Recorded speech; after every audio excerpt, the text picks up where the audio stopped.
पाकिस्तान ने बड़े अमरीकी टेक फर्म्स के लिए टैक्स छूट की तजवीज़ दे दी है। सरकारी ज़राए के मुताबिक FBI ने अमरीकी टेक्नोलॉजी कंपनियों के लिए टैक्स छूट की तजवीज़ बाज़ाबता तौर पर पेश कर दी है। मुजवज़ा टैक्स छूट डिजिटल प्रेजेंस प्रोसीड एक्ट 2025 के तहत की जा रही है। मुजवज़ा टैक्स छूट का मकसद अमरीका के साथ तिजारती मुआहदे को मुमकिन बनाना है। पाकिस्तान ने बड़े अमरीकी टेक फर्म्स के लिए टैक्स छूट की तजवीज़ दे दी है। सरकारी ज़राए के मुताबिक FBI ने अमरीकी टेक्नोलॉजी कंपनियों के लिए टैक्स छूट की तजवीज़ बाज़ाबता तौर पर पेश कर दी है। मुजवज़ा टैक्स छूट डिजिटल प्रेजेंस प्रोसीड एक्ट 2025 के तहत की जा रही है।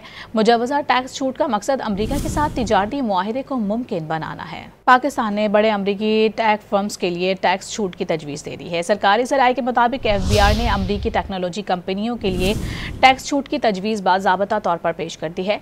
मुजवज़ा टैक्स छूट डिजिटल प्रेजेंस प्रोसीड एक्ट 2025 के तहत की जा रही है। मुजवज़ा टैक्स छूट का मकसद अमरीका के साथ तिजारती मुआहदे को मुमकिन बनाना है।